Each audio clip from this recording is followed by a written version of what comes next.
本日こうしてウクライナ支援に関する共同宣言を発表できることを大変嬉しく思っています。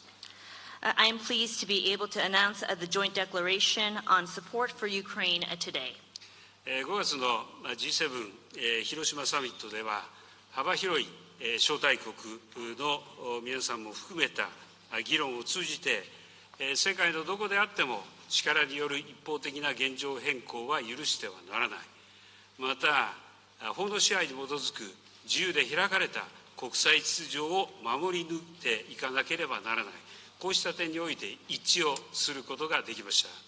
At the G7 Hiroshima summit, by engaging in discussions that included a wide range of invited countries, we agreed that unilateral attempts to change the status quo by force or coercion are unacceptable anywhere in the world, and to safeguard a free and open international order based on the rule of law.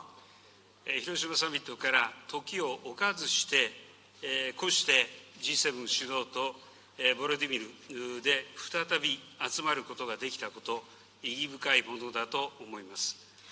I feel that it is truly meaningful that we, the G7 leaders, and Vladimir have gathered once again today.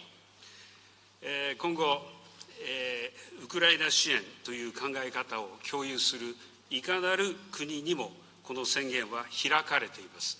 多くの国々がこの宣言に参加することを期待いたします。Going forward, this declaration will be open to any country that shares the intention to support Ukraine. I hope many countries will choose to join. G7 はこれからもウクライナに寄り添っていきます。我々の連帯は決して揺らぐことはありません。The G7 will continue to stand by Ukraine. Our solidarity will never waver. ありがとうございました。Thank you. Thank you very much.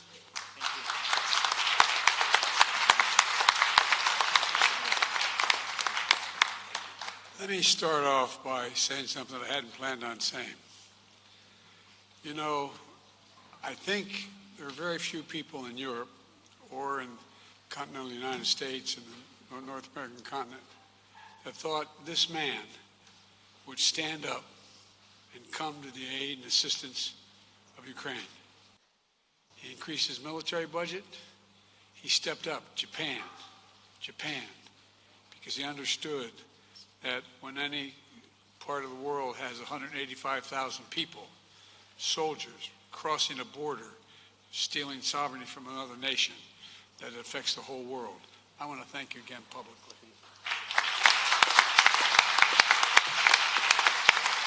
We just concluded the first meeting of the NATO-Ukraine Council, and all our allies agreed Ukraine's future lies in NATO.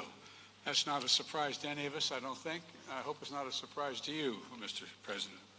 Allies all agreed to lift the requirements for membership action plan for Ukraine and to create a path to NATO membership while Ukraine continues to make progress on necessary reforms.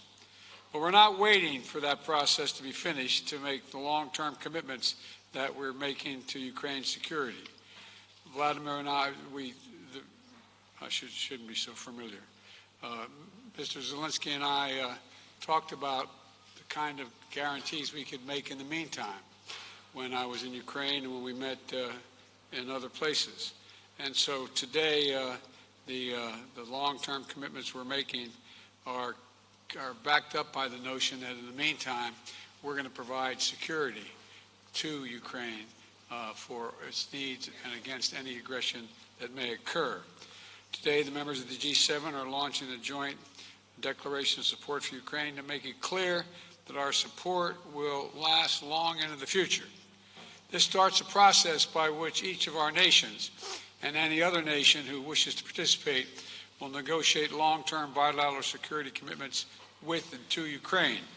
We're going to help Ukraine build a strong, capable defense across land, air, and sea, and from which will be a force of stability in the region and deter against any and all threats. I want to thank my fellow G7 leaders and President Zelensky for their work to make this happen. I think it's a powerful statement powerful statement of our commitment to Ukraine as it defends its freedom today and as it rebuilds the future. And we're going to be there as long as that takes. And again, I thank all my colleagues for their support for this.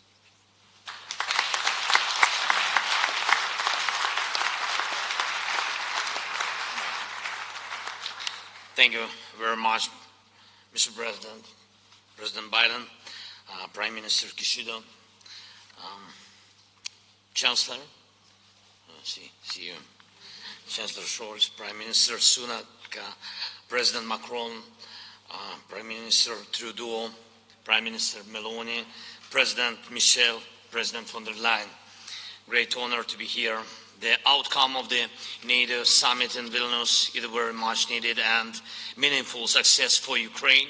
And I'm grateful to all leaders in NATO countries for very practical and unprecedented support, considering decades of our relations support for Ukraine. Today, there are security guarantees for Ukraine on the way to NATO, an important package of security guarantees. Today, we are coordinating with the G7 countries the framework for security guarantees that shall be further extended through arrangements with our key partners, bilateral and multilateral agreements. And Ukrainian delegation is bringing home significant security victory for the Ukraine, for our country, for our people, for our children. It opens for us absolutely new security opportunities, and I thank everyone who made it possible. Thank you, dear colleagues. Thanks you.